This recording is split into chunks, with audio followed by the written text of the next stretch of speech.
There is a room in Washington, D.C., where millions of people gather each year to see a single stone. They press close to the glass. They take photographs. They whisper about curses and kings. The object of their fascination weighs just over 45 carats, smaller than a walnut, yet carrying a weight of history that spans 4 centuries and 3 continents. This is the Hope Diamond, a blue stone of exceptional rarity, named after a banking family, housed now in the Smithsonian Institution. It has passed through the hands of monarchs and merchants, survived revolution and theft, crossed oceans, and outlasted nearly everyone who ever possessed it. Along the way, it acquired something else, a reputation. Stories began to accumulate, tales of misfortune following those who owned it, of lives cut short, of fortunes squandered, of families destroyed. The curse of the Hope Diamond became as famous as the gem itself. Tonight, we will trace the true history of this remarkable stone. We will separate documented fact from embellished legend, and we will ask a simple question. What is it about certain objects that invites us to believe in curses at all? To understand the Hope Diamond, we must begin in India, in the kingdom of Golconda. For centuries, India was the world's only significant source of diamonds. The mines of Golconda, located in what is now the state of Telangana, produced some of the most celebrated gems in history. The Koh-i-Noor, the Regent Diamond, and almost certainly the stone that would become the Hope. The exact circumstances of the diamond's discovery are lost to history. We do not know which miner first pulled it from the earth or in which year. What we do know is that by the middle of the 17th century, a French gem merchant named Jean-Baptiste Tavernier had acquired an unusually large blue diamond during his travels through India. Tavernier was a remarkable figure in his own right. Born in Paris in 1605, he made 6 voyages to the east over the course of 40 years, traveling through Persia, India, and the Indonesian archipelago. He was not a nobleman or a scholar, but a merchant, practical, observant, and driven by commerce. He kept detailed records of his travels, and those records provide our earliest reliable account of the blue diamond. According to Tavernier, the stone weighed approximately 112 carats when he acquired it. He described it as a beautiful violet color. He called it the Tavernier Blue, and in 1668, he sold it to King Louis XIV of France. Louis XIV was known as the Sun King. He reigned for 72 years, longer than any other European monarch in recorded history. He built Versailles, he waged wars across the continent, and he had an appetite for precious stones that matched his appetite for glory.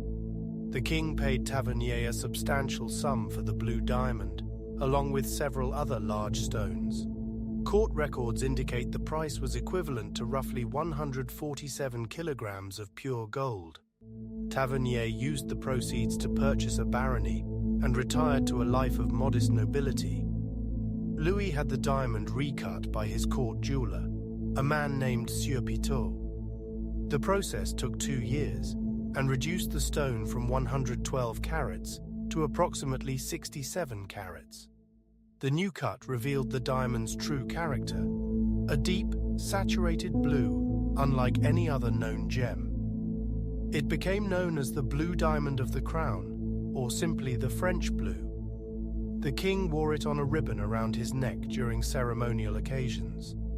After his death in 1715, the diamond passed to his great-grandson, Louis XV, who had it set into a more elaborate pendant for the Order of the Golden Fleece. Eventually, the French blue came into the possession of Louis XVI and his queen, Marie Antoinette. History remembers her for her extravagance, her alleged indifference to the suffering of the French people, and her death by guillotine during the Revolution.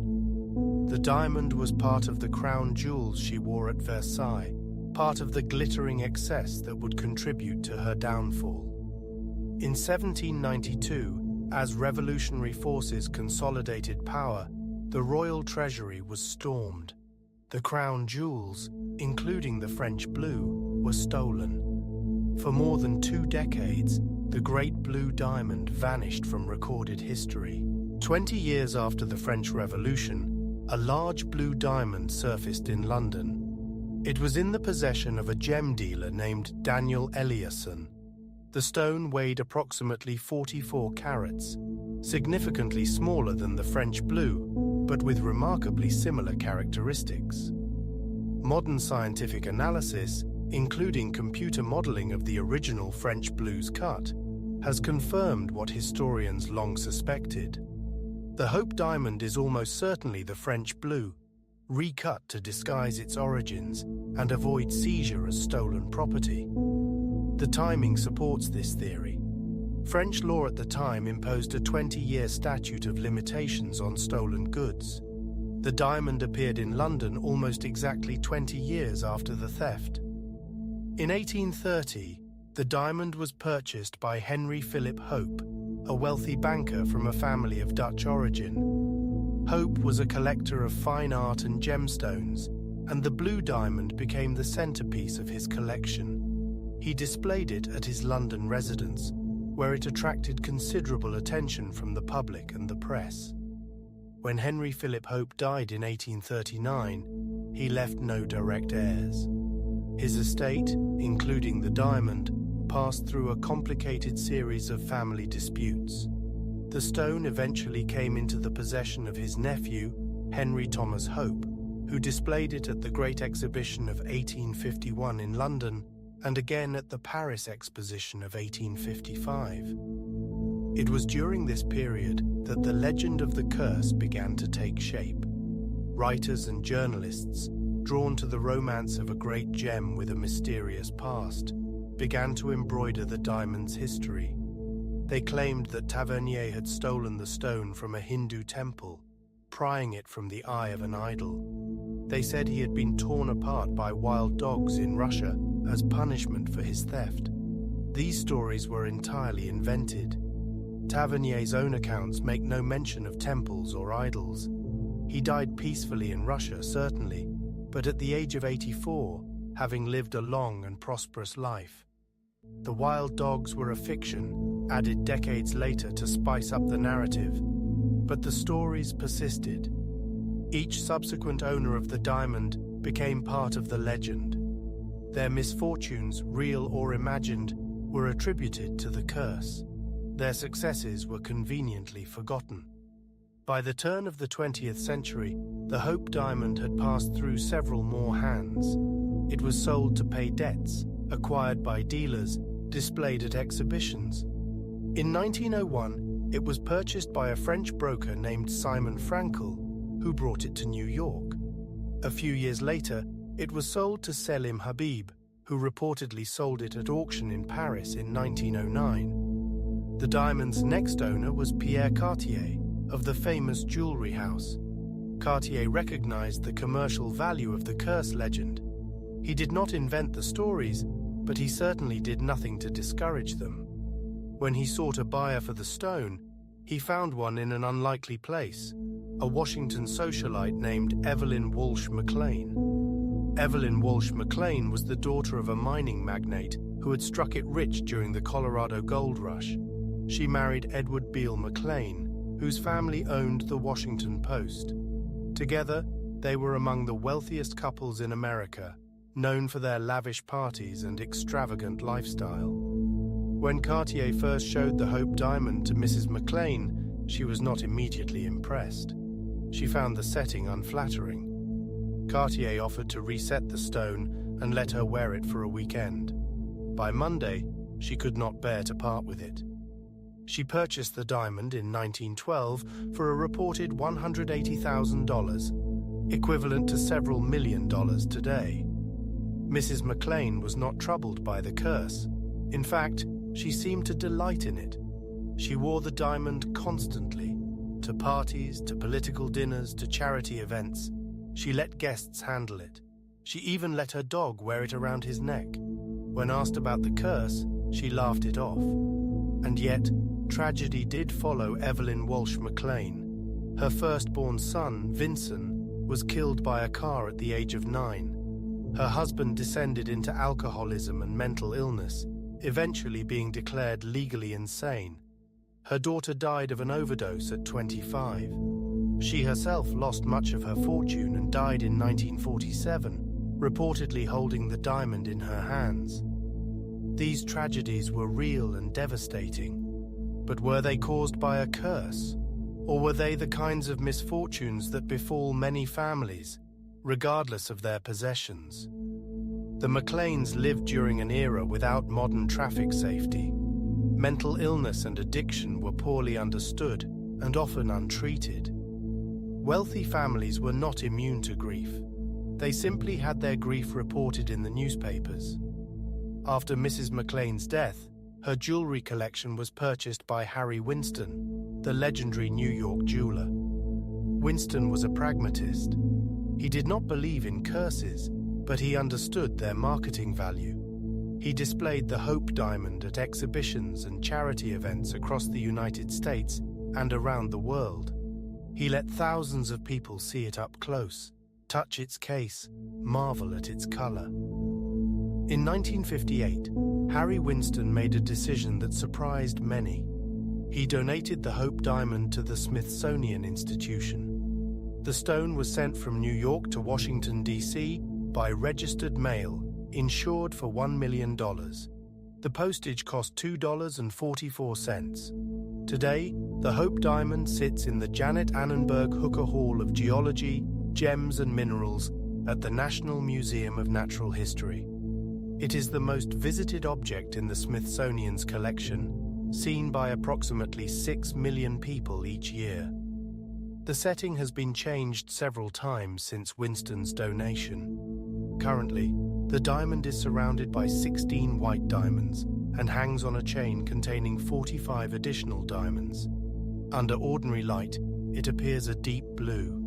Under ultraviolet light, it glows an intense red, a phenomenon called phosphorescence that scientists believe is caused by trace amounts of boron in the crystal structure. Modern gemological analysis has revealed much about the Hope Diamond's physical properties. It is classified as a type IUB diamond, meaning it contains boron impurities that give it both its color and its ability to conduct electricity. It is remarkably pure in other respects.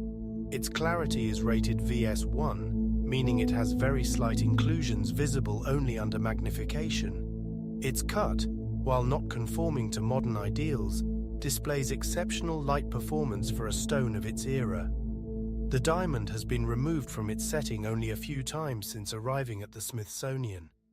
In 2005, it was taken to the Smithsonian's laboratories for comprehensive analysis. Scientists measured its weight at 45.52 carats, slightly more than previously recorded due to more precise modern scales.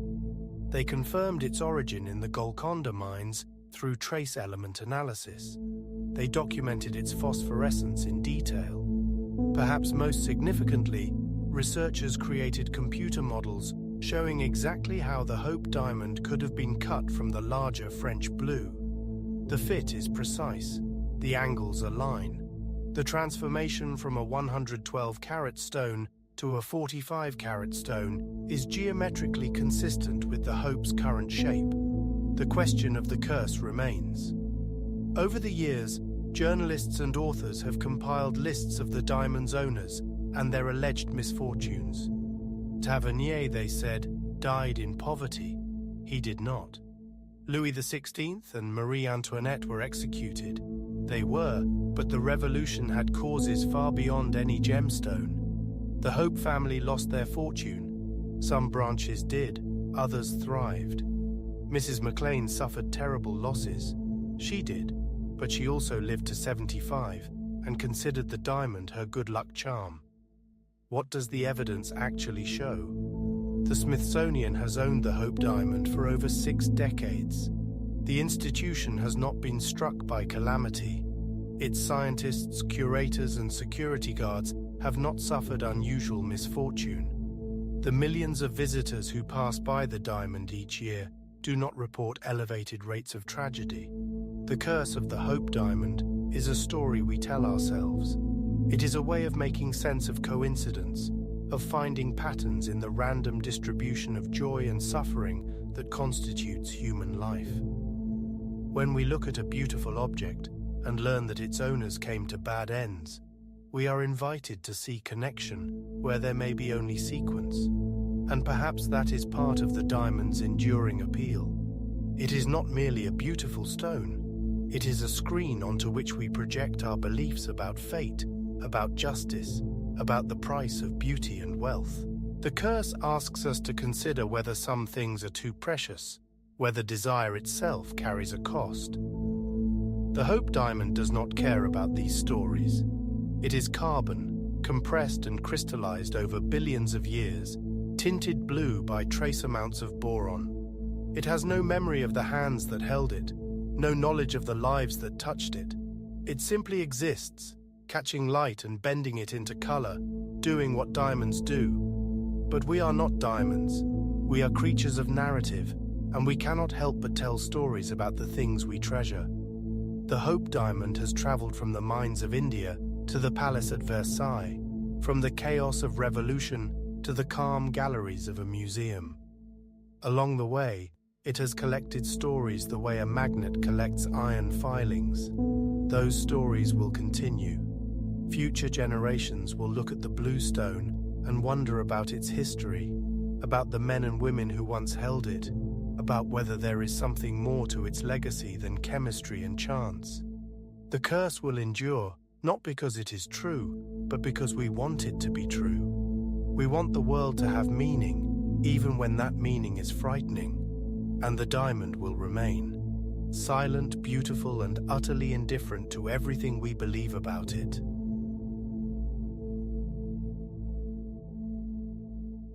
In the autumn of 1970, a young nursing student named Donna received a birthday gift from her mother. It was a Raggedy Ann doll, purchased from a hobby store in Connecticut. The doll stood about 3 feet tall, with its characteristic red yarn hair, button eyes, and a triangular nose painted onto soft fabric. It was, by all appearances, an ordinary toy, a nostalgic reminder of childhood, given with love from mother to daughter. What happened next would eventually become one of the most famous cases in American paranormal folklore.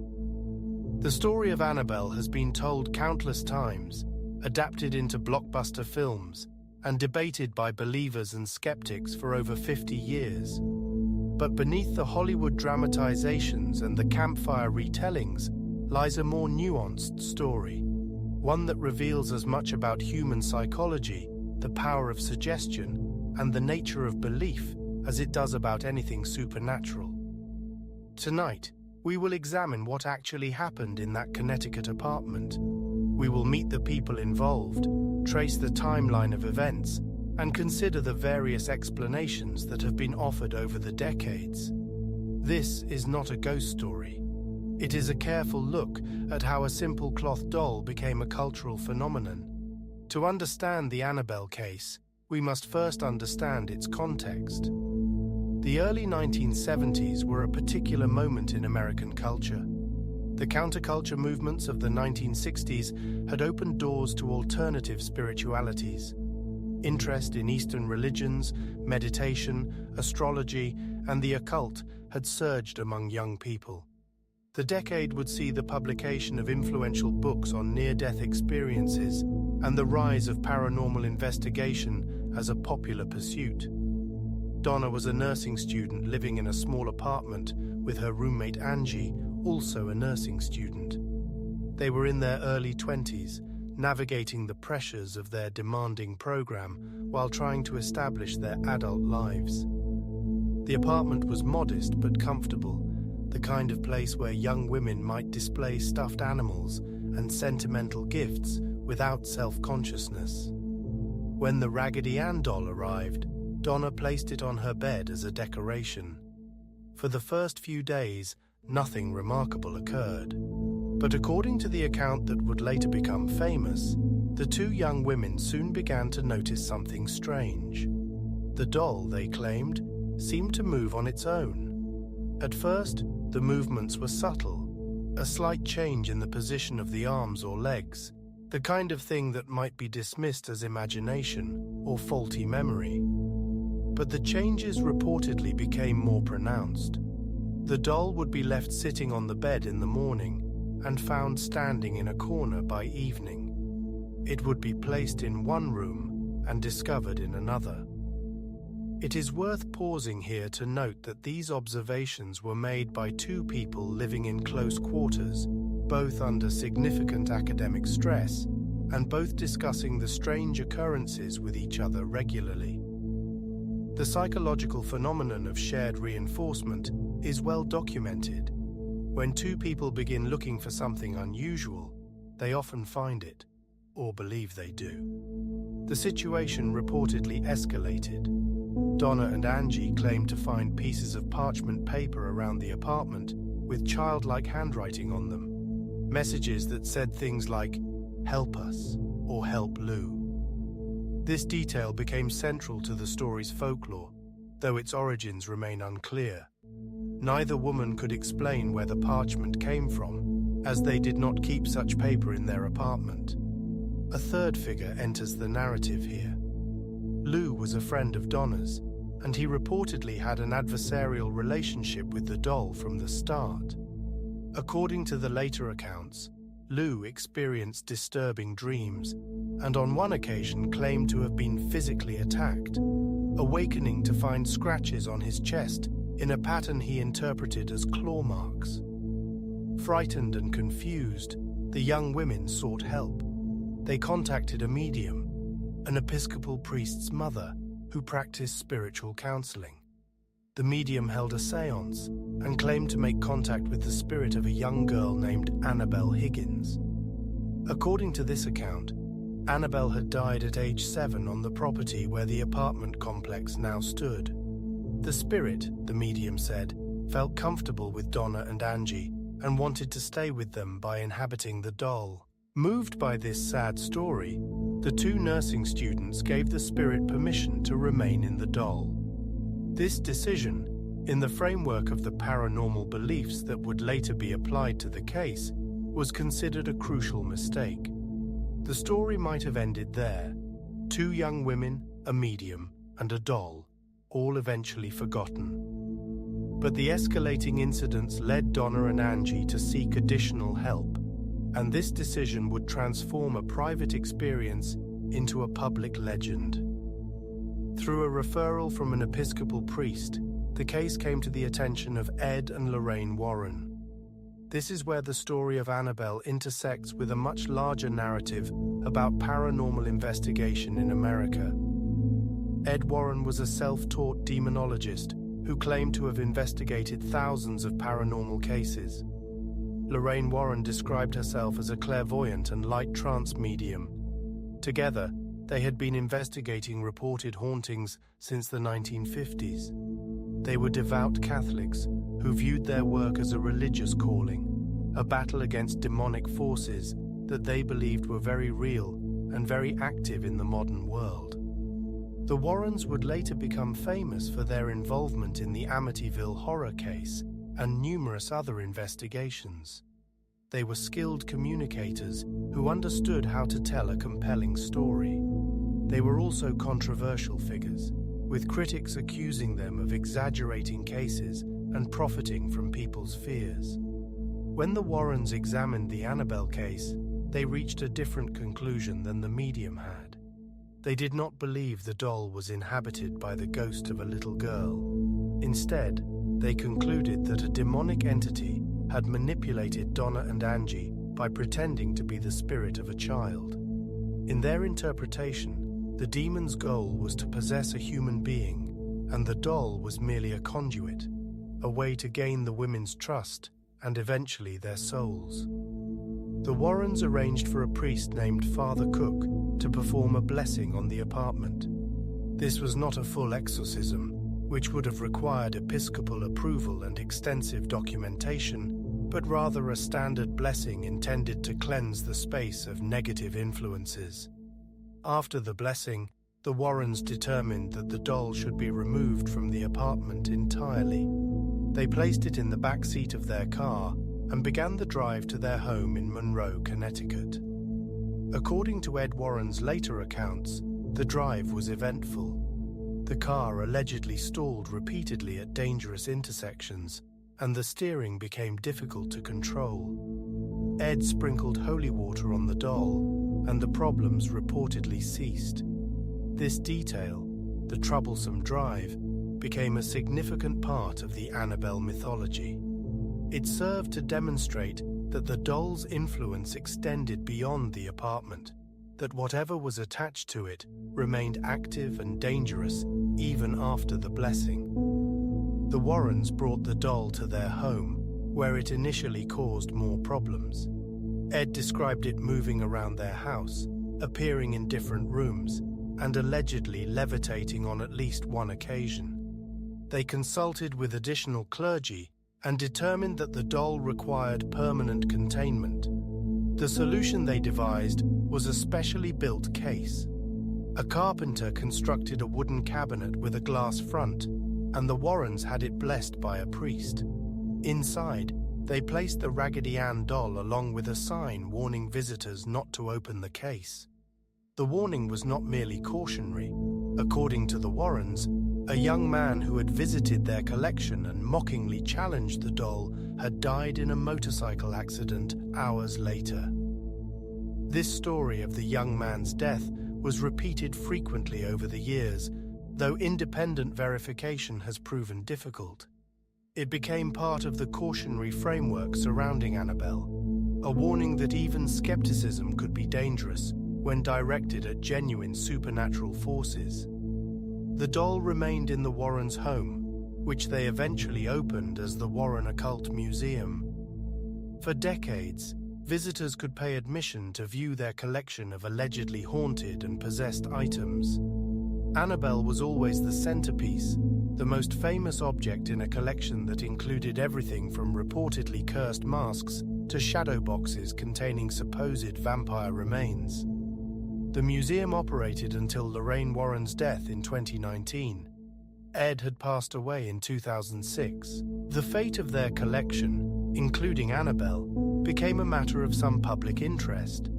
The items remain in private hands, though their exact location and disposition are not widely publicized. The Annabelle story might have remained a footnote in paranormal literature if not for the film industry's interest in the Warrens' cases. In 2013, the movie The Conjuring was released, depicting the Warrens' investigation of the Perron family haunting in Rhode Island. The film opened with a brief sequence about Annabelle, presenting a version of the doll's backstory. Audiences responded strongly to the Annabelle sequence. The doll's appearance in the film was dramatically altered from the actual Raggedy Ann. The movie version was a large porcelain doll with an unsettling painted face, designed to be more visually impactful on screen. This creative decision made practical sense, as the Raggedy Ann Corporation had no interest in their beloved character being associated with demonic possession. The success of The Conjuring led to a spin-off franchise focused entirely on the doll. Annabelle was released in 2014, followed by Annabelle Creation in 2017 and Annabelle Comes Home in 2019. Collectively, these films have grossed hundreds of millions of dollars worldwide. They have made Annabelle one of the most recognizable figures in modern horror cinema. But the films tell a very different story than the original accounts. The movie Annabelle is not a Raggedy Ann doll, moved by possible spirit activity in a nursing student's apartment. She is a malevolent porcelain figure connected to a satanic cult, responsible for violent deaths and capable of dramatic supernatural manifestations. The gap between the original story and its cinematic adaptations raises important questions about how such narratives evolve. Each retelling emphasizes certain elements and diminishes others. Details that were ambiguous become certain. Events that were possibly mundane become definitively supernatural. The story grows not through new evidence, but through repetition and embellishment. Consider what we actually know about the original case. Two young women in a stressful academic program noticed that a doll seemed to change positions. They found notes that they could not explain. A friend had disturbing dreams and physical marks. A medium told them the doll was inhabited by a dead child. Self-identified demonologists told them it was actually a demon. A priest performed a blessing. The doll was placed in a case. None of these events have independent verification beyond the testimony of those directly involved. There are no photographs of the doll in different positions, no laboratory analysis of the mysterious notes, no medical examination of loose scratches, no contemporaneous documentation of the events as they allegedly occurred. This does not mean the events did not happen. It means we must evaluate them as we would any historical claim, by considering the reliability of the sources, the plausibility of alternative explanations, and the presence or absence of corroborating evidence. Psychologists have offered several frameworks for understanding experiences like those reported by Donna and Angie. The ideomotor effect, for instance, describes how unconscious movements can cause objects to appear to move on their own. This is the principle behind Ouija boards, where participants believe they are not moving the planchette even as their own hands propel it. Confirmation bias leads people to notice and remember events that support their existing beliefs while overlooking contradictory evidence. If you believe a doll is moving, you will pay attention to every instance where its position seems different and disregard the many times it remains exactly where you left it. The power of suggestion is particularly strong in close social groups. When two people live together and discuss a shared experience frequently, their memories begin to align and reinforce each other. Details that one person mentions become incorporated into the other's recollections. The story becomes more coherent and more dramatic with each retelling. There is also the question of the Warrens themselves. Their role in shaping the Annabelle narrative cannot be overlooked. They were the primary source for the most dramatic claims: the dangerous car ride, the levitation, the death of the skeptical young man. They had both religious and professional motivations for interpreting the case as demonic possession rather than as psychological phenomena or outright fabrication. Some researchers have noted that the Warrens' cases tended to escalate in dramatic content over the years. Early investigations were relatively modest. Later cases involved increasingly spectacular claims. This pattern is consistent with storytellers who learn what audiences respond to and adjust their narratives accordingly. Yet it would be unfair to dismiss Ed and Lorraine Warren as simple frauds. By all accounts, they genuinely believed in the reality of demonic forces. Their faith was sincere, even if their methods and conclusions were questionable. They saw themselves as soldiers in a spiritual war, and the Annabelle case was one battle among many. The religious dimension of the case deserves consideration. For believers in traditional Catholic demonology, the Annabelle story fits within a coherent worldview. Demons are real. They seek to deceive humans. They can attach themselves to objects. Holy water and priestly blessings have genuine power. Within this framework, the events in Connecticut make perfect sense. For those who do not share these beliefs, the case appears very different. It becomes a story about stressed young people, a well-meaning but misguided medium, and self-promoting paranormal investigators who found commercial success in promoting their interpretation of events. Both perspectives contain truth. The Annabelle case is simultaneously a religious narrative and a psychological one, a media phenomenon and a personal experience. It means different things to different people, and those meanings have evolved over 50 years of retelling. What then is the legacy of Annabelle? The case has influenced how Americans think about haunted objects and demonic possession. It has contributed to the Warrens' lasting fame and the broader cultural acceptance of paranormal investigation as a legitimate pursuit. It has generated enormous revenue for film studios and provided entertainment for millions of viewers.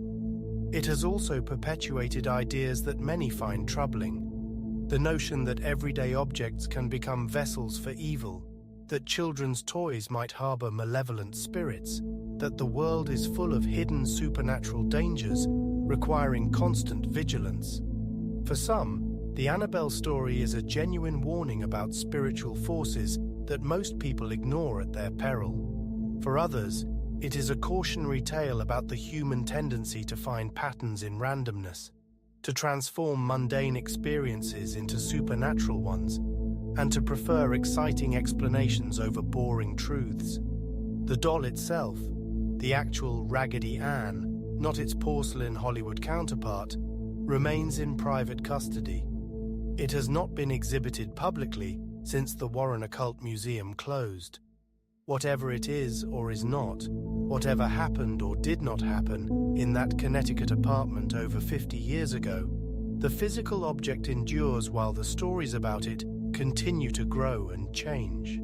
Perhaps that is the most human element of the entire case. We are a storytelling species. We take our experiences and shape them into narratives that help us make sense of the world.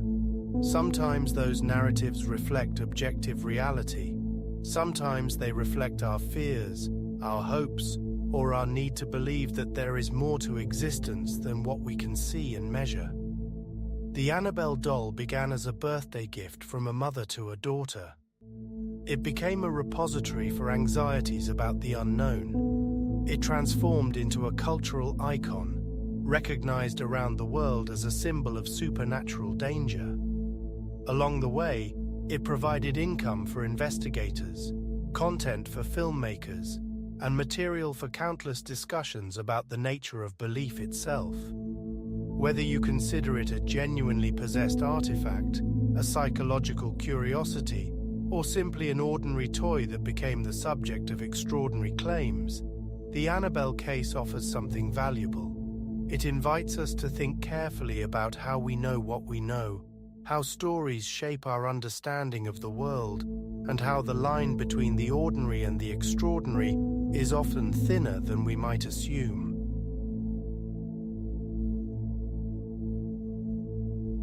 In February of 1959, a search party trudging through deep snow in the northern Ural Mountains came upon a sight they could not explain.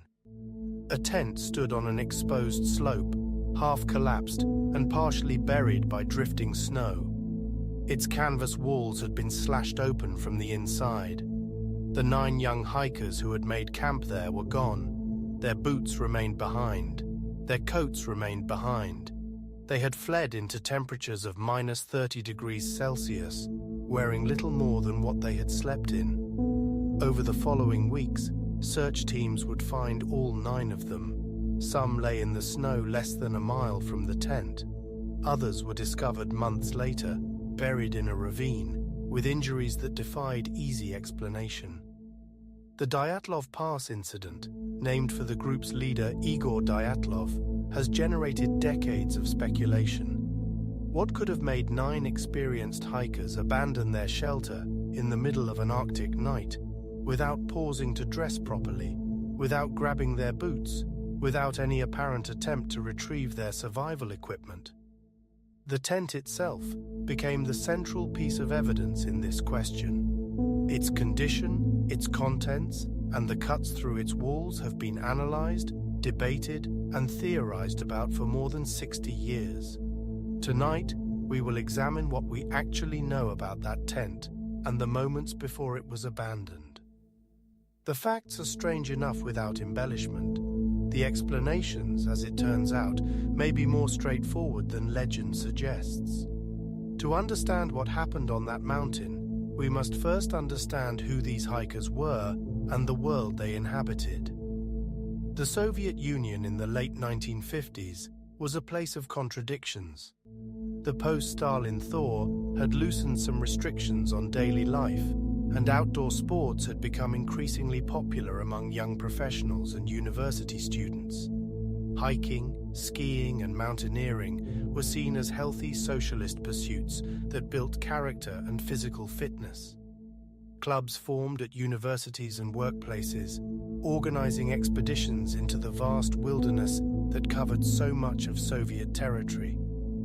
The group that would become known as the Dyatlov Party was assembled from students and recent graduates of the Ural Polytechnic Institute in Sverdlovsk, now called Yekaterinburg. They were not beginners. Most had extensive hiking experience and held official certifications in tourism, which in the Soviet system was a formally graded skill. Igor Dyatlov himself, at just 23 years old, was regarded as one of the most capable expedition leaders in the region. He had organized numerous successful trips into demanding terrain. This expedition, planned for January and February of 1959, was intended to achieve a Grade 3 certification, the highest difficulty level for several members of the group. Their objective was a challenging winter traverse through the northern Urals. The route would take them through remote territory, crossing frozen rivers and climbing above the tree line to reach a peak called Otorten. The name is sometimes said to mean "don't go there" in the Mansi language, though linguists dispute this translation. Regardless, the mountain was a legitimate goal, requiring exactly the kind of demanding travel that would qualify the group for their advanced certifications. The total journey was planned to cover roughly 300 kilometers over about 3 weeks, traveling on skis and carrying all supplies on their backs and in sleds. 10 people set out from the city of Sverdlovsk on January 23, 1959. There was Igor Dyatlov, the leader, Zinaida Kolmogorova, 22, an experienced hiker, Lyudmila Dubinina, 20, known for her physical endurance, Alexander Kolovatov, 24, a nuclear physics student, Rustam Slobodin, 23, an engineer, Yuri Krivonishenko, 23, also an engineer, Yuri Doroshenko, 21, a student, Nikolai Thibaut Brignoles, 23, a construction engineer, and Semyon Zolotaryov, 37, significantly older than the others and a veteran of the Second World War. The 10th member, Yuri Yudin, would turn back early due to illness, a decision that would save his life.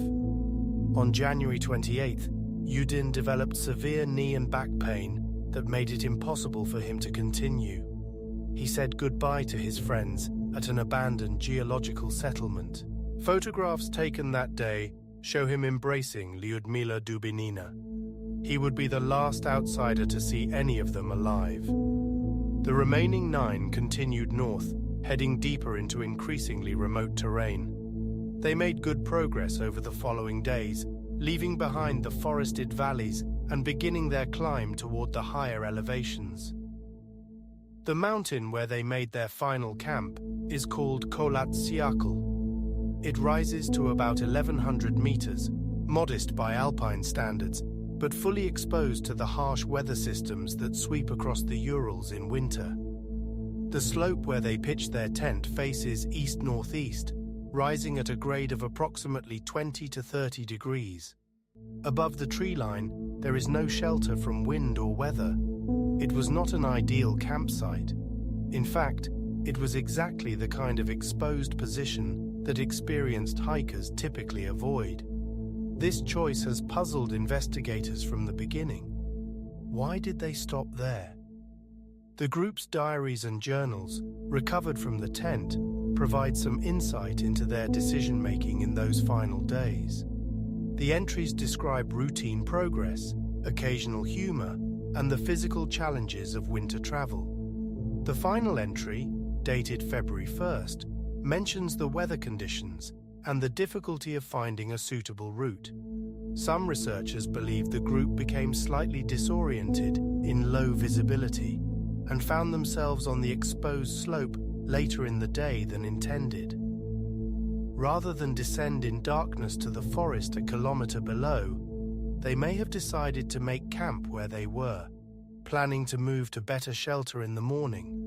The tent used by the Dyatlov group was not a single manufactured item, but rather a custom shelter they had assembled themselves. It was made by sewing multiple smaller tents together, creating a structure large enough to accommodate all 9 hikers lying side by side. This was common practice among Soviet expedition groups, who often could not obtain purpose-built equipment for large parties. The resulting tent was approximately 4 meters long and required careful handling to set up and take down. It was made of heavy canvas, sturdy against wind, but not designed to be exited quickly from multiple points.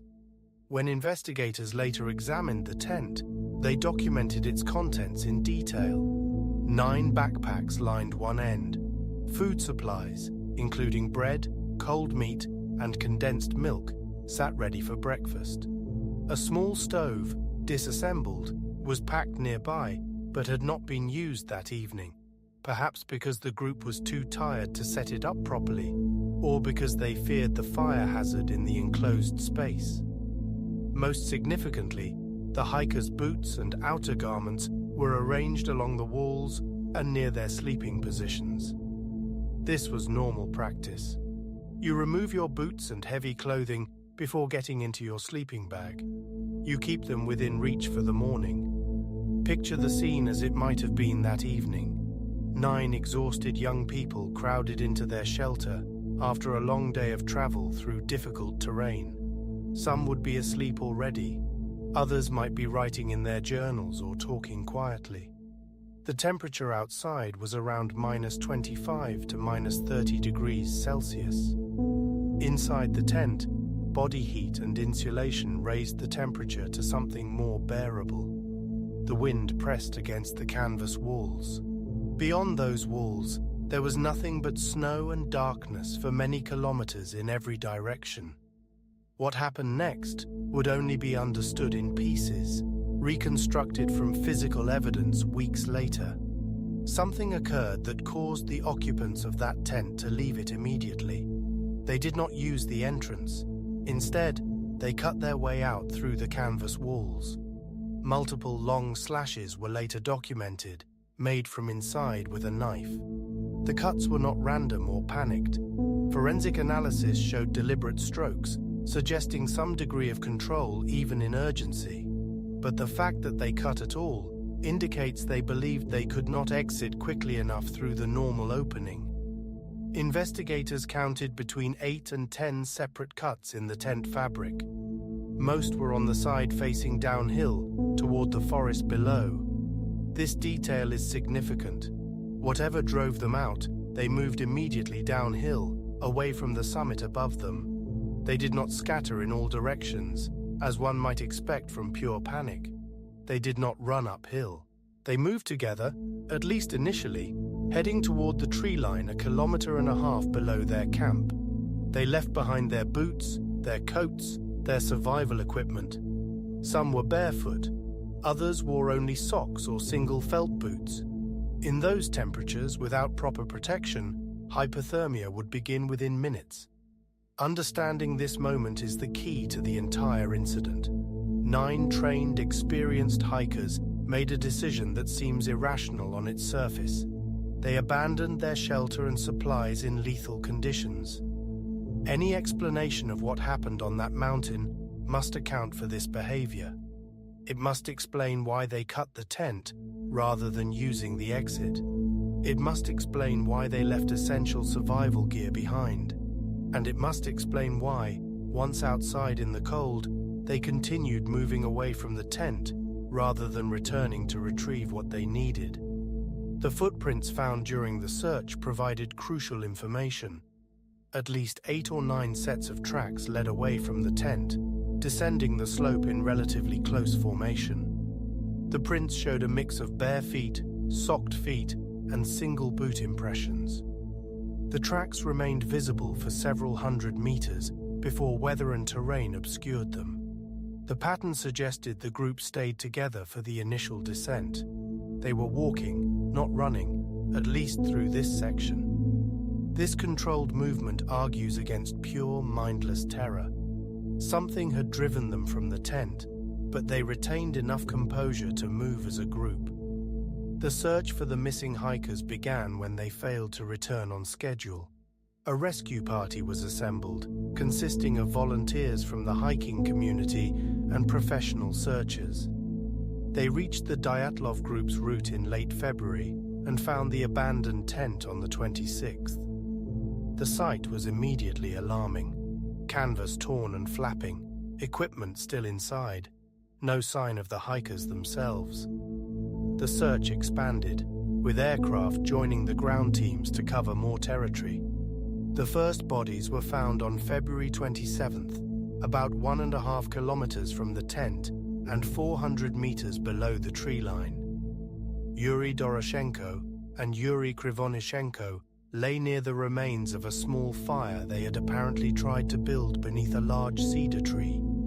They were the most poorly dressed of all the victims, wearing only underwear and light clothing. The fire had been small and inadequate. Branches had been broken from the cedar up to 5 meters high, suggesting desperate attempts to gather fuel. Both men had died of hypothermia. Between the cedar tree and the tent, 3 more bodies were found over the following days. Igor Dyatlov, Zinaida Kolmogorova, and Rustam Slobodin lay at intervals on the slope, their positions suggesting they had been attempting to return to the tent when they succumbed to the cold. Dyatlov was found with one arm extended toward the tent. Kolmogorova was about 300 meters closer to the cedar. Slobodin was between them. All 3 were better dressed than the 2 at the tree, as if they had been among the last to leave or had retrieved some clothing before attempting the return climb.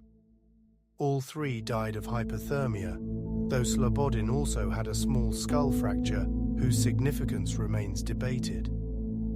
The remaining 4 hikers were not found until May, after the spring thaw began to expose terrain buried under meters of winter snow.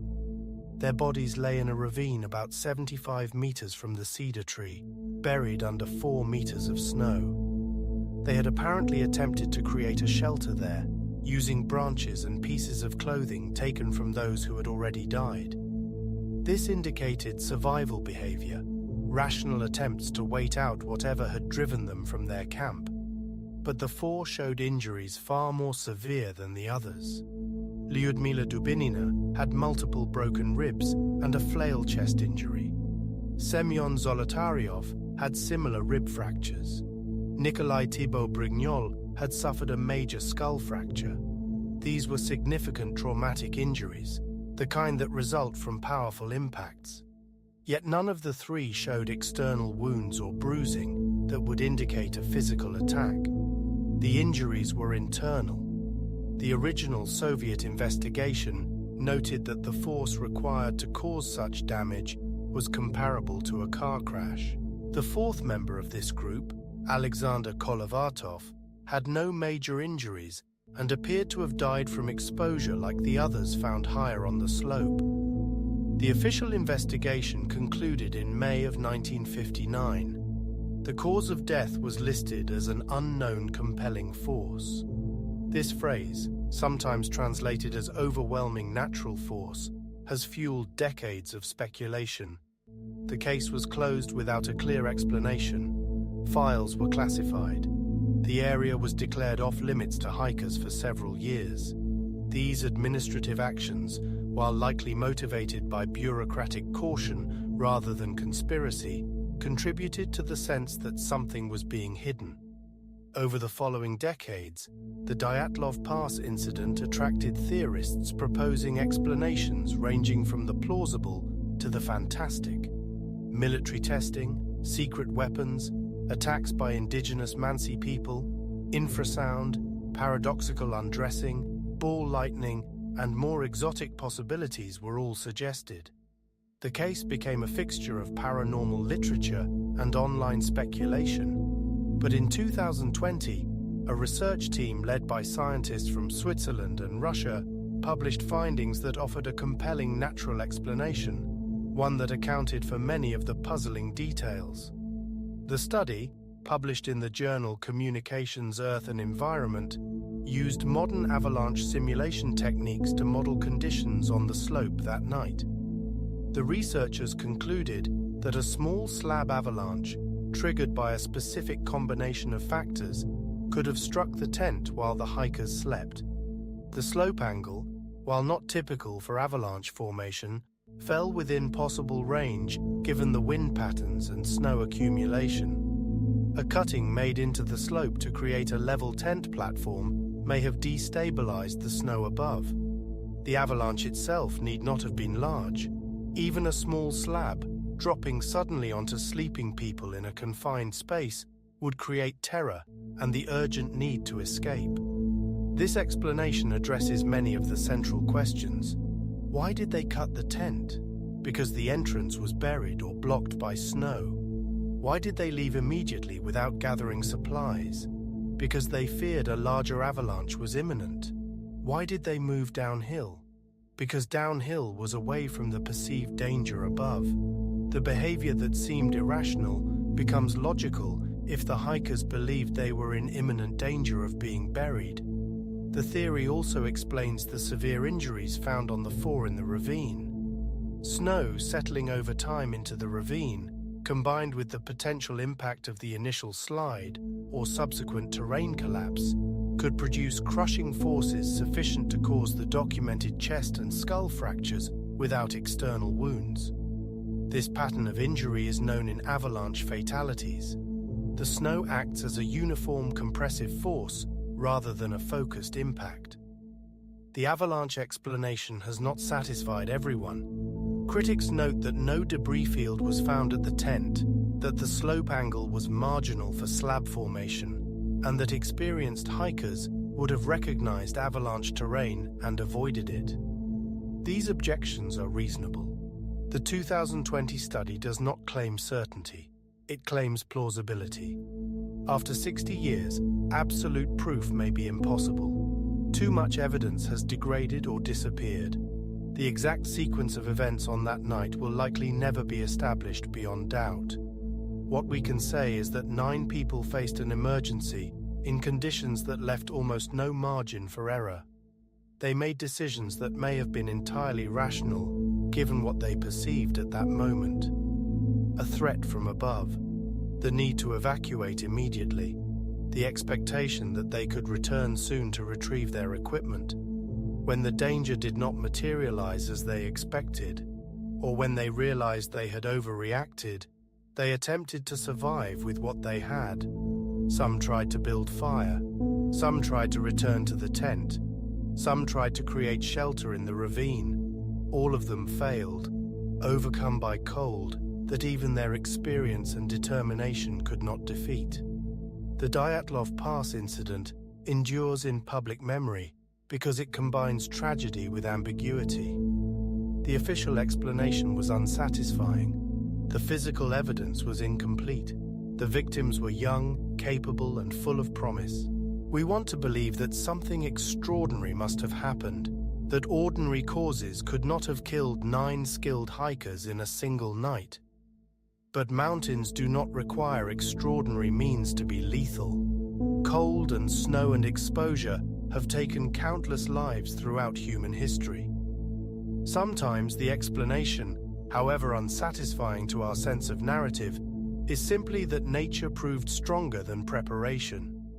The tent on Kholat Syakhl was cut open from the inside because the people within it believed they had no other choice. They ran into the night because they feared what was behind them more than what lay ahead. They died because in temperatures of -30 degrees, without shelter and proper clothing, the human body cannot survive for long. Their story is not a puzzle to be solved, but a reminder of how quickly circumstances can turn fatal in the wilderness. The mountains they loved and died in remain as they were that night, indifferent, beautiful, unforgiving.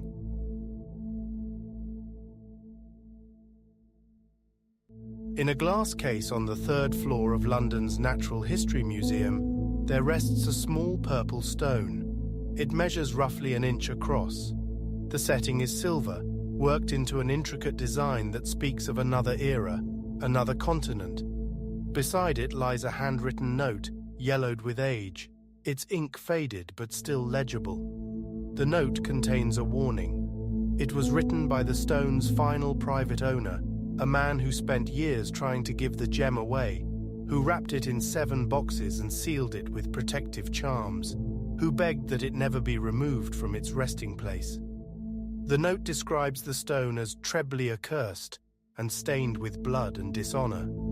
Tonight, we trace the long and peculiar history of the Delhi Purple Sapphire. We will follow it from the heat of colonial India to the quiet archives of a British museum, through the hands of soldiers and scientists, through decades of misfortune both real and imagined. Along the way, we will consider what it means for an object to carry a reputation, how stories attach themselves to things, and why some people believe that certain artifacts should simply be left alone. This is a story about a gemstone, but more than that, it is a story about the weight of history, the psychology of ownership, and the curious human need to explain our misfortunes. To understand the Delhi Purple Sapphire, we must first understand the world from which it came. The year was 1857. India had been under the administration of the British East India Company for over a century, and tensions had reached a breaking point.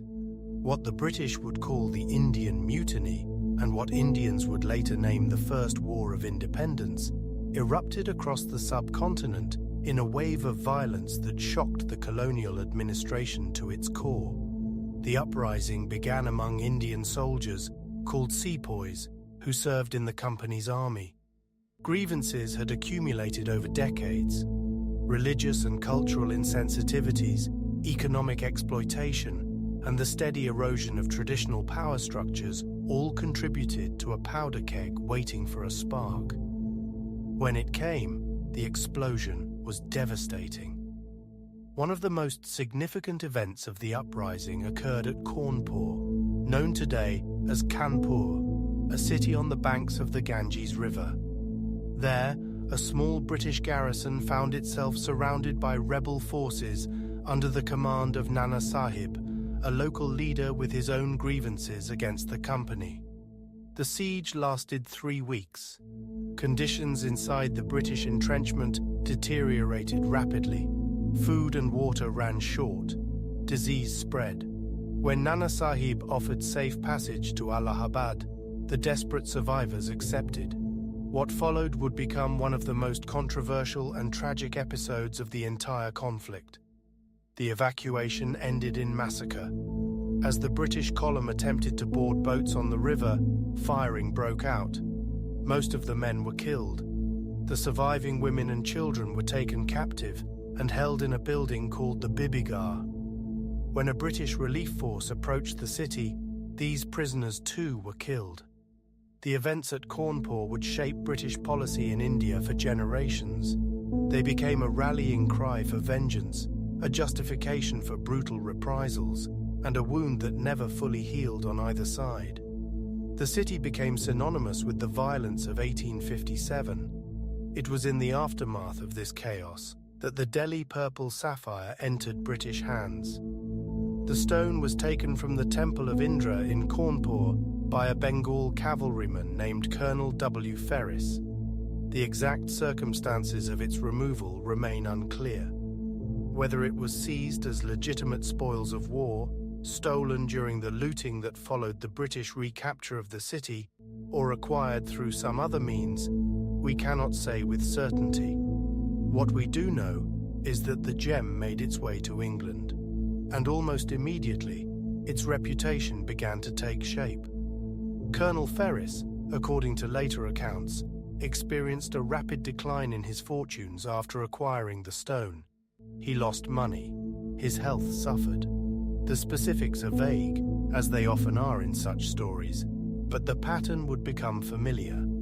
The stone, it seemed, brought trouble to those who possessed it. Ferris eventually passed the gem to his son, who inherited along with it whatever curse the stone was said to carry. The son's fate is not recorded in detail, but the stone did not remain with the Ferris family for long. The Delhi Purple Sapphire's most documented chapter begins with a man named Edward Heron Allen. Born in 1861, Heron Allen was a true Victorian polymath, a man of wide-ranging interests and considerable accomplishment. He was a solicitor by profession, but his passions extended far beyond the law. Heron Allen was an expert on violins and their makers. He wrote definitive works on the history of stringed instruments and became a respected authority in musical circles. He was also a translator of Persian poetry, bringing the works of Omar Khayyam to English readers. He studied palmistry and wrote books on the subject. He collected fossils, particularly tiny marine organisms called foraminifera, and his collection would eventually find its way to museums. He was, in short, exactly the sort of man who might find himself in possession of a curious artifact with a questionable history. And in 1890, that is precisely what happened. Heron Allen acquired the Delhi Purple Sapphire. The exact chain of ownership between the Ferris family and himself is not entirely clear, but what followed is well documented, largely because Heron Allen himself recorded it. Almost immediately, Heron Allen began to experience what he perceived as misfortune. In his own words, he was overwhelmed by every possible disaster. His financial affairs grew troubled. Personal relationships soured. His health, he felt, was affected. It is worth noting here that the Delhi Purple Sapphire is not, in fact, a sapphire at all. It is an amethyst, a variety of quartz. The misnomer likely arose from its color and the romantic tendency of the era to apply exotic names to exotic objects. A purple stone from India became a sapphire in the same way that many objects acquired grander titles than their mineral composition warranted. But names carry power, and the stone's reputation was not diminished by its geological reality. Heron Allen, troubled by his perceived misfortunes, made a decision that would begin a curious pattern. He gave the stone away. The first recipient was a friend, a woman who remains unnamed in the surviving accounts. Almost immediately, she reported troubles of her own. Whether these troubles were real or imagined, whether they would have occurred regardless of any purple stone, we cannot know. What matters for our story is that she believed them connected to the gem. She returned it to Heron Allen. He tried again. The stone went to a second friend, who experienced similar difficulties and similarly returned it. The pattern repeated. Each time Heron Allen gave the stone away, it came back to him, accompanied by tales of bad luck, financial trouble, or personal distress. One recipient, another woman, appears to have kept the stone for a time. According to Heron Allen's later account, she attempted a career as a singer, and her voice, which had shown promise, began to fail inexplicably. Whether this was coincidence, psychosomatic suggestion, or something else entirely, she too eventually parted with the gem. Heron Allen, receiving the stone once more, was by now convinced of its malevolent properties.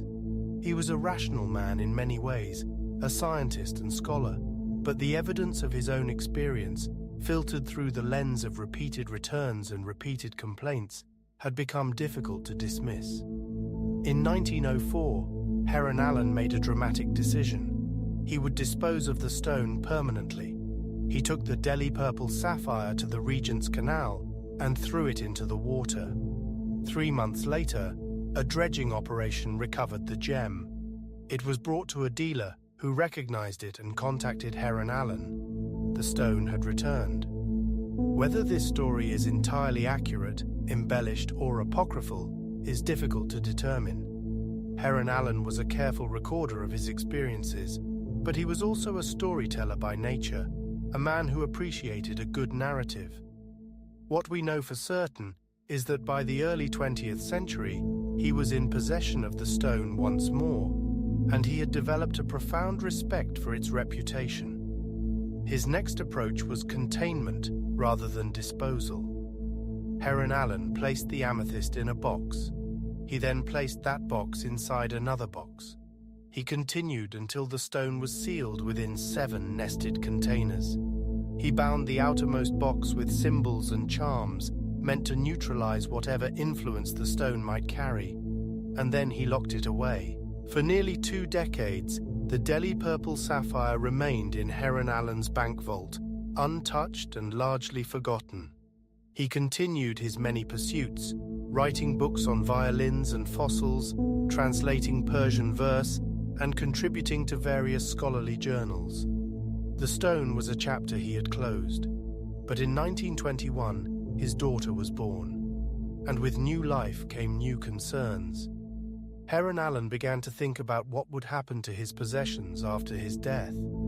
His collection of curiosities was vast, his library extensive. Most of it would go to institutions that could care for it properly.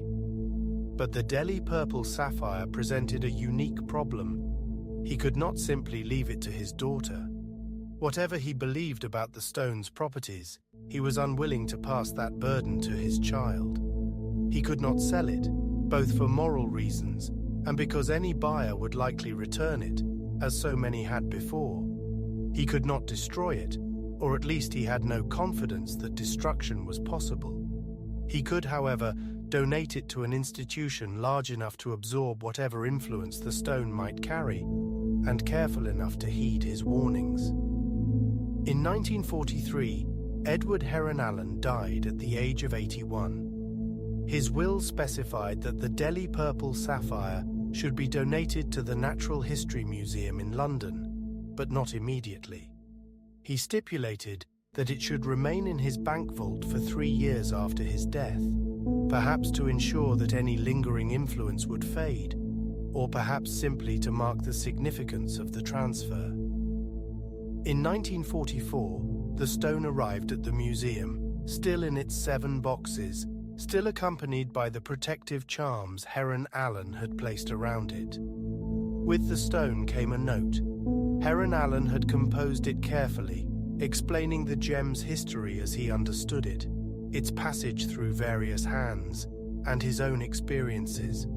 He described the stone as trebly accursed and stained with the blood and the dishonor of everyone who has ever owned it. He warned that whoever opened the box and removed the stone should first read his account thoroughly. He suggested that the stone never be removed from its container, that it be kept safely locked away where it could do no harm, and he made one final request. His note stated that his daughter should never be allowed to handle the stone, not even to touch its container. The Natural History Museum received many such donations in the post-war years. Heron Allen's collections were extensive and valuable. His fossil specimens alone represented years of careful work. The Delhi Purple Sapphire, with its peculiar documentation and unusual conditions, was catalogued and stored. For decades it remained in the archives, studied occasionally by researchers interested in the history of colonial artifacts or the folklore surrounding gemstones. It was not a major attraction. It was simply one item among millions, a small purple stone with an interesting story attached. In 2007, the Natural History Museum decided to put the Delhi Purple Sapphire on public display for the first time. It became part of the Vault, a gallery dedicated to exceptional gems and minerals. There, visitors could see the stone alongside far more valuable specimens, diamonds and emeralds and meteorites, each with its own story. The Delhi Purple Sapphire held its own. Its fame, such as it was, derived not from its geological properties or its monetary value, but from the weight of narrative that surrounded it. People came to see the cursed gem, to read Heron Allen's warning, and to wonder. Curator John Whitaker oversaw the display. He noted with some amusement that he had no intention of handling the stone himself. Whether this was superstition, respect for Heron Allen's wishes, or simply good museum practice, he did not say. The stone remains there today. It sits in its case, purple and unremarkable to the untrained eye, accompanied by documentation that tells its story. Visitors can read about Colonel Ferris and the Temple of Indra, about Edward Heron Allen and his attempts to give the gem away, about the 7 boxes and the protective charms. What are we to make of the Delhi Purple Sapphire? The skeptical view is straightforward. There is no mechanism by which a gemstone could cause misfortune. Amethyst is silicon dioxide with trace iron impurities. It has no power to affect financial markets, human relationships, or singing voices. The curse is a story, nothing more, a pattern imposed on coincidence by minds inclined to find patterns. This view is almost certainly correct in the physical sense, and yet it may miss something important about how objects function in human lives. Consider the stone's origins. It was taken from a temple during one of the most violent and traumatic episodes in colonial history. It passed through the hands of men who had witnessed massacre, who had participated in reprisals, who carried the psychological weight of 1857 with them for the rest of their lives. Is it any wonder that such an object might accumulate associations of misfortune? Is it surprising that those who owned it might attribute their troubles to its presence, especially if they knew its history? Objects carry meaning. A wedding ring is just metal, but it represents commitment, history, connection. A family heirloom is just matter, but it embodies generations of memory. The Delhi Purple Sapphire, whatever its geological nature, became a vessel for a particular kind of story, a story about colonial violence, about guilt, and about the things we cannot leave behind. Heron Allen understood this, even if he expressed it in terms of curses rather than psychology. He knew that the stone carried something, even if that something existed entirely in the minds of those who possessed it. And he found the only solution that made sense. He gave it to an institution that could hold its story without being destroyed by it. The museum, after all, is a place where objects come to rest. It is a repository for things that have outlived their original contexts, that need interpretation and care, that deserve to be remembered but cannot safely be owned. The Delhi Purple Sapphire found its appropriate home. Today, the Delhi Purple Sapphire remains one of the Natural History Museum's more unusual possessions. It is not the largest gem in the collection, nor the most valuable. It is simply a small purple stone with a long memory. Visitors still come to see it. Some are curious about the history of colonial India.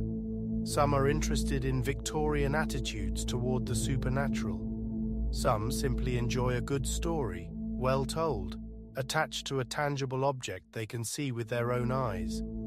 The stone no longer begs to be given away. It has found its resting place. Heron Allen's warning remains with it, a document as interesting in its way as the gem itself, a window into one man's attempt to make sense of misfortune and to protect those who came after him. Whether the curse was real matters less, perhaps, than the fact that someone believed it strongly enough to take such elaborate precautions. That belief tells us something about how we relate to objects, to history, and to the things we cannot explain. The Delhi Purple Sapphire endures, quiet in its case, its story complete.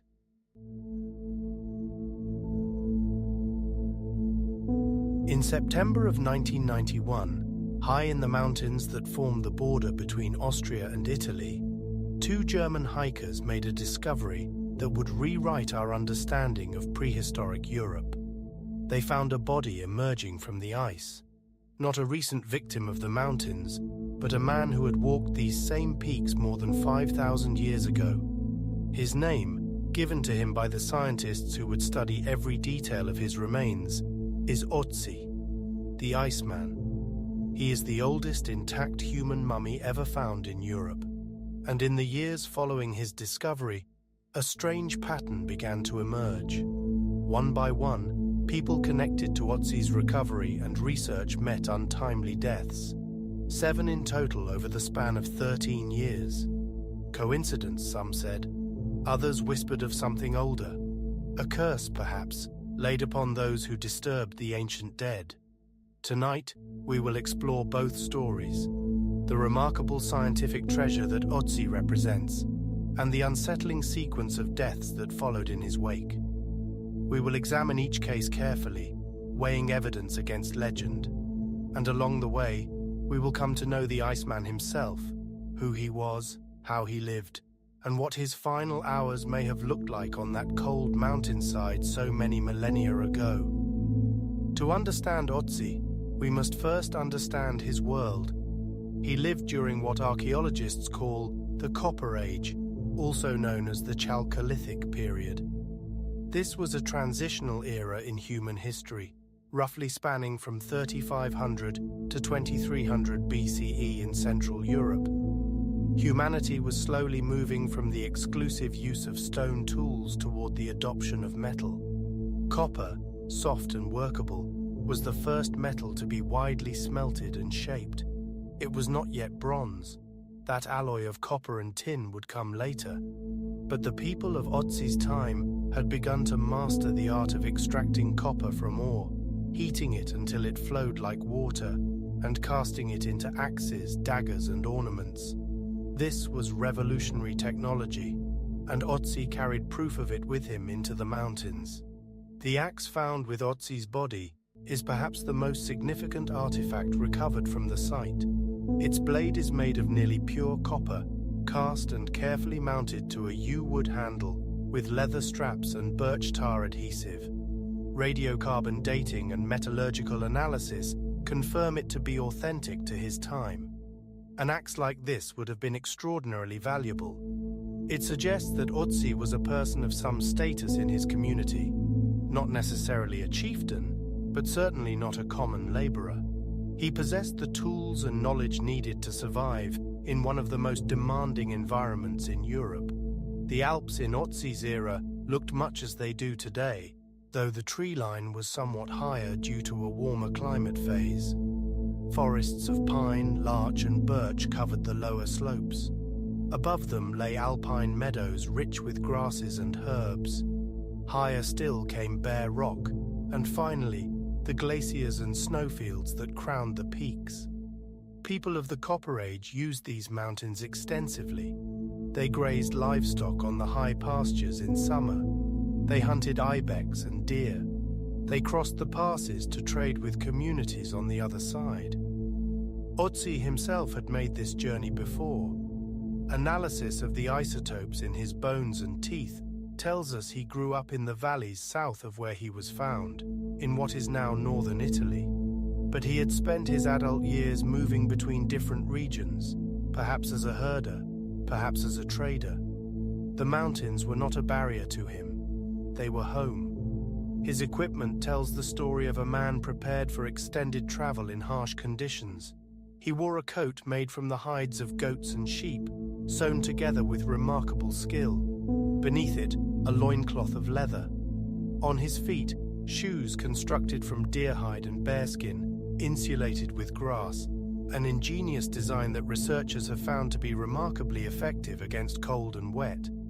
A grass cape, woven tightly, would have served as rain protection. A bearskin cap kept his head warm. Every piece of his clothing was handmade, repaired multiple times, and perfectly suited to its purpose.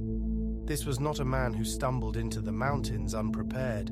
He knew exactly where he was going.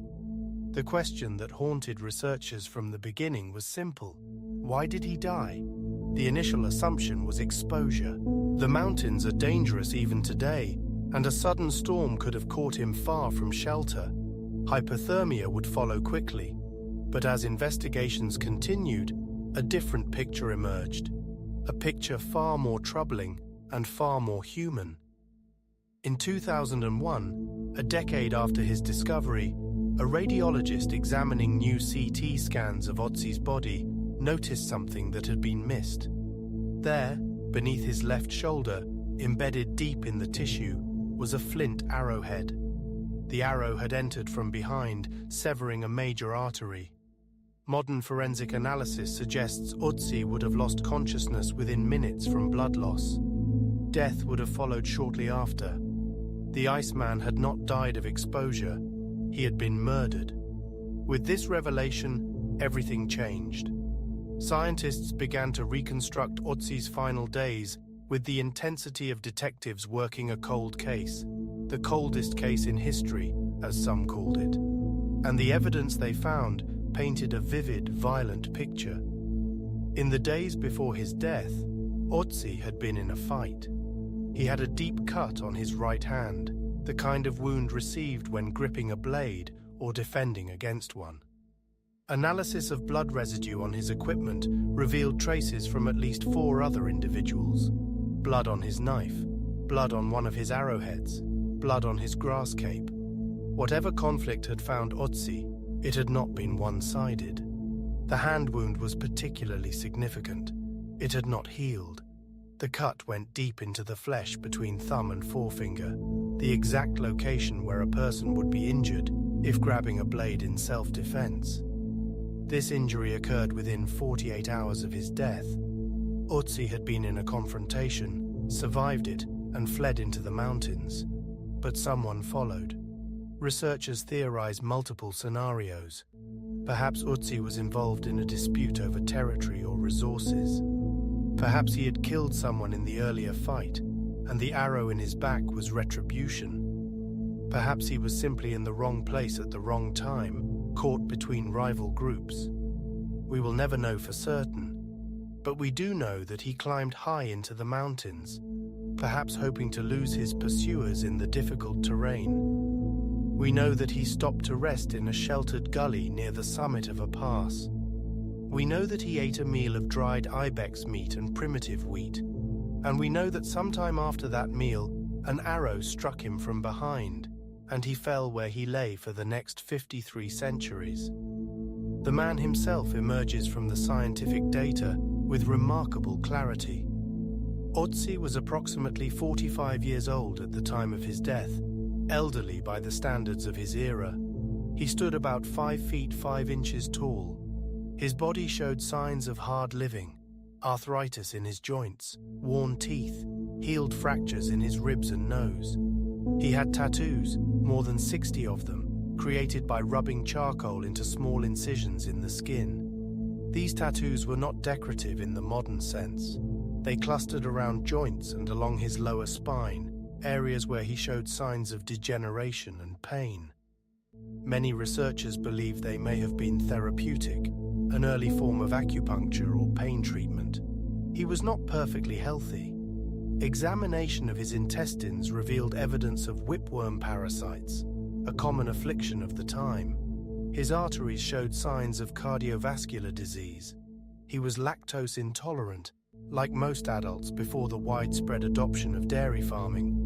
And analysis of his DNA revealed a genetic predisposition to coronary artery disease. Even if the arrow had missed, Otzi might not have lived many more years. But those final years were stolen from him nonetheless, high on a mountain pass, far from anyone who might have mourned his passing. For more than 5,000 years, the ice preserved him. Snow fell on his body. Glaciers grew and shifted. But the particular location where Otzi died, a depression in the rock that protected him from the grinding movement of the ice above, kept him remarkably intact. The cold mummified his flesh. The glacier sealed him away from the air. And so he remained, frozen in time, until the unusual warmth of the summer of 1991 melted just enough ice to reveal his remains to the hikers who would find him. Helmut Simon was the man who found Otzi. He and his wife Erika were experienced hikers from Nuremberg, Germany, making their way along a route near the Simmerlaun Glacier when they spotted something unusual emerging from the ice. At first, they thought it was a discarded doll. Then, moving closer, they realized it was a human body. What they did not realize, could not have realized, was that they were looking at someone who had died when the Egyptian pyramids were still centuries in the future. The discovery made international headlines. Austria and Italy both claimed the body, and a careful survey eventually determined that Otzi lay just inside Italian territory by a margin of roughly 100 meters. He was transferred to the South Tyrol Museum of Archaeology in Bolzano, Italy, where he remains to this day, kept in a specially designed cold storage chamber that maintains the conditions of the glacier that preserved him for millennia. Research began immediately and has never stopped. Otzi is the most studied human body in history. Every aspect of his remains has been analyzed with the full weight of modern technology. His DNA has been sequenced. His last meals have been identified. The contents of his stomach, his intestines, even his lungs have been examined. We know what parasites afflicted him, what injuries he sustained throughout his life, and what his voice might have sounded like based on the structure of his throat. We know more about Otzi than we know about most medieval kings. And then the deaths began. The first was Rainer Henn, a forensic pathologist at the University of Innsbruck, who had been among the first scientists to examine Otzi's remains. In 1992, 1 year after the discovery, Henn was killed in a car accident while driving to a lecture about the Iceman. He was 64 years old. It was a tragedy, but accidents happen. No one thought much of it at the time. Then came Kurt Fritz, the mountain guide who had led Henn and others to the discovery site. In 1993, he was killed in an avalanche while guiding a group in the same region where Otzi had been found. He was the only member of his party to die. His body was found buried under the snow, just as Otzi had been buried for so many thousands of years. Rainer Hölzel, an Austrian journalist who had filmed the removal of Otzi's body from the ice, died of a brain tumor in 2004. He was 47. The tumor had developed rapidly, and he passed away just hours after his diagnosis was confirmed. His documentary about the Iceman had been broadcast worldwide. Helmut Simon, the hiker who made the original discovery, died in 2004. He had returned to the Alps to hike alone, despite deteriorating weather conditions. 8 days later, his body was found at the base of a cliff, frozen. He had fallen 300 feet. Some reports said he was found in nearly the same position as Otzi himself, lying face down on the rocks. Dieter Warnecke, the head of the rescue team that found Simon's body, collapsed and died of a heart attack within an hour of Simon's funeral. He was 45 years old and had no known heart condition. Konrad Spindler, the archaeologist who had led much of the early research on Otzi and was considered the world's foremost expert on the Iceman, died in 2005 of complications from multiple sclerosis. He was 66. Before his death, he had dismissed talk of a curse, noting that hundreds of people had worked on the Otzi project, and it would be remarkable if none of them had died in the 14 years since the discovery. Statistically, death was inevitable. The curse, he said, was nothing but coincidence amplified by pattern-seeking minds. Tom Loy, the molecular archaeologist who had discovered the blood residue on Otzi's equipment and built much of the case for murder, died in 2005 of a hereditary blood condition. He was 63. He had been working on a book about Otzi at the time of his death, a book that was never completed. 7 deaths, 13 years, and a media eager to connect dots that may or may not form a meaningful pattern. The idea of a curse is as old as archaeology itself. When Howard Carter opened the tomb of Tutankhamun in 1922, newspapers invented a curse to explain the subsequent death of his patron, Lord Carnarvon. Never mind that Carnarvon died of an infected mosquito bite, or that Carter himself lived another 17 years. The curse made a better story, and stories are what we remember. The scientific response to the Otzi curse has been measured and consistent. Hundreds of people have been involved in the research, recovery, and preservation of the Iceman over the years. Some of them have died, as all people eventually do. The average age of the 7 victims was well over 50. Heart attacks, car accidents, falls, and disease are common causes of death in this demographic. If you select any group of a few hundred middle-aged and elderly individuals and follow them for 14 years, you will inevitably find deaths among them. The question is not whether deaths occurred, but whether they occurred at a rate higher than expected. No statistical analysis has ever found an elevated mortality rate among Otzi researchers. The deaths, though tragic, fall within normal parameters for the populations involved.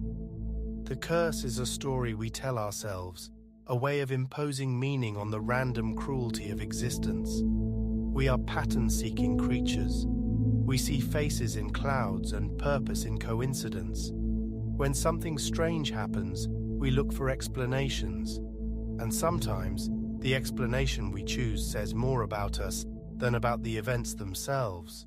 But perhaps there is another way to think about it, not as a curse in the supernatural sense, but as a reminder that this was a man, a person who lived and worked and loved and feared.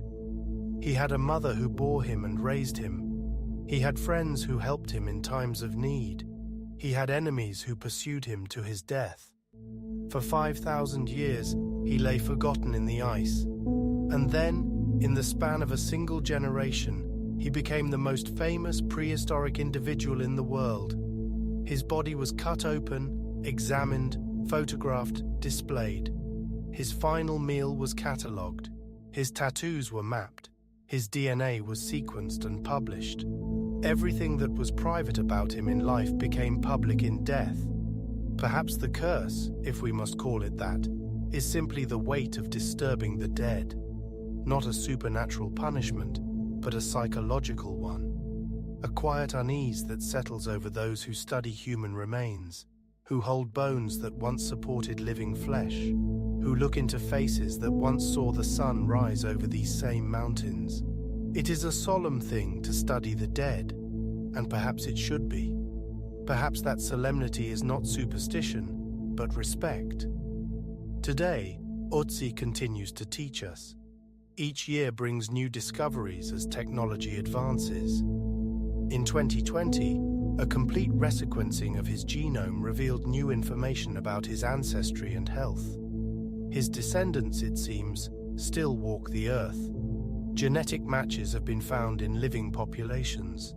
The Iceman is not truly gone. He lives on in fragments of DNA carried by people who will never know his name. Hundreds of thousands of people visit him each year in Bolzano. They stand before his preserved remains, leathered skin, visible bones, the face of a man who died in violence so long ago, and they see themselves reflected back. They see mortality. They see resilience. They see the long chain of human existence stretching back into the unimaginable past and forward into the unknowable future. Otzi is a mirror, and what we see in him depends on what we bring to the viewing. The curse is almost certainly nothing more than coincidence, magnified by our hunger for narrative. But the questions it raises are real. How should we treat the ancient dead? What do we owe to those who came before us? And what does it mean to disturb someone's final rest, even in the name of science? These are questions without easy answers, but they are worth asking, quietly, in the stillness before sleep. 5,000 years ago, a man walked into the mountains carrying an axe that represented the cutting edge of human technology. He was fleeing something, a fight, a failure, a fear. We do not know what drove him upward, into the cold. We only know that he stopped to rest in a sheltered place, that he ate his final meal, and that someone he never saw ended his life with an arrow to the back. Then the snow came and the ice, and the long silence of millennia. And now his story is known to millions. His face has been reconstructed, his voice has been modeled, his genetic code has been read like a book. In death, he has achieved a kind of immortality that was surely beyond his imagination in life. The Iceman walks through time, teaching us about our past, about ourselves, about the strange persistence of human beings in a world that often seems indifferent to our presence. Tonight, as you rest, perhaps you will think of him, not with fear of curses or tales of doom, but with the quiet recognition that we are all, in our own way, travelers through the mountains of time. We carry our burdens, we flee our troubles, We seek shelter where we can. And in the end, we all lie down to rest. May your rest be peaceful. May your dreams be calm. Thank you for joining us tonight on Legends of the Unknown. We are grateful for your company on this journey through history. Sleep well, and we will meet again soon with another story from the long memory of humankind.